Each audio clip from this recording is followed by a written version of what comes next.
It is not for nothing that these proceedings are being held in camera.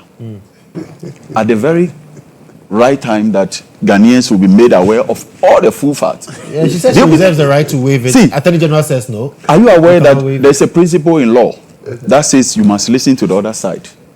The auditorum patent rule, right? When the president got these petitions, what did he do?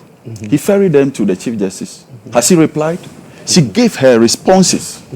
Okay? So wherein lies her violation? Okay?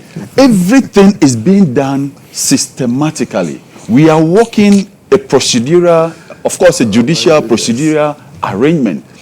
Anytime where there is any violation of her rights, we expect that she will go, because tomorrow it could be him, it could be me. Right. That is the point we must solidify. Look, we live in this country once upon a time where electoral commissioner, a female public servant like the Chief Justice we have now, was hauled before them on flimsy grounds, administrative violation, this and that. They claimed that they were fighting. And at the end of the day, the president discharged his mandate. He ferried the petition to the Chief Justice. None other than the Chief Justice. The Chief Justice went into it and established a prima facie case. And today, where are we? And so I am saying that we are testing the very constitutional provisions as we have now. This is no payback time. This is not payback time. You see, we must not create the impression that we are building a firewall around any public servant. You and I are members of parliament, duly elected by the people. But this same constitution has made provision for us any time that there is any violation, anytime we misconduct ourselves, we could be removed from office, can't we? We will walk this same constitutional path that others are walking. And so I'm saying that long before now, we have never had an electoral commissioner removed from office. We did that, we tested the law. Long before now, we have never had Supreme Court justices removed from office. Indeed, who superintended that process? It was the Chief Justice then, Georgina Wood. And so we are testing this constitutional jurisprudence that we have set out for ourselves. And I believe that at the end of the day, Ghana will be the winner. Look, come to think of some of the issues that my good friend has raised. That a committee has invited the Chief Justice, and the Chief Justice elected to bring her entire family, grandmother, grandfather, children, husband.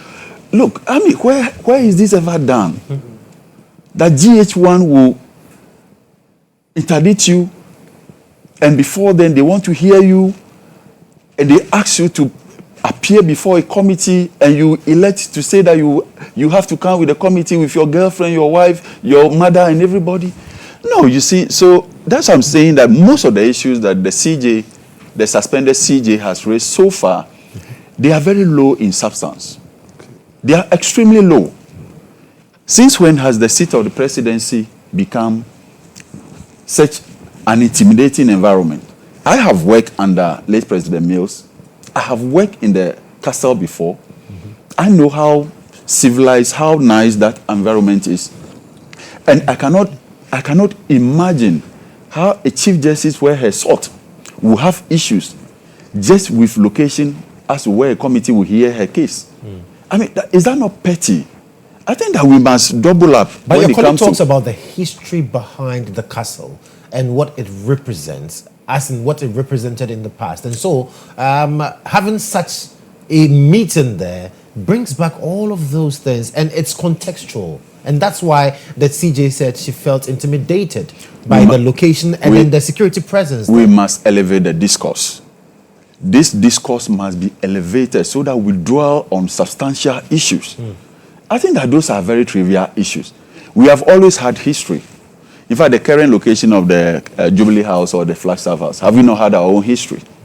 With the first President Nkrumah, what happened there and everything?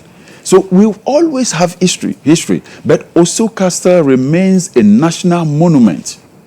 And at any point in time that we find it expedient to use it for something in the interest of state, we will.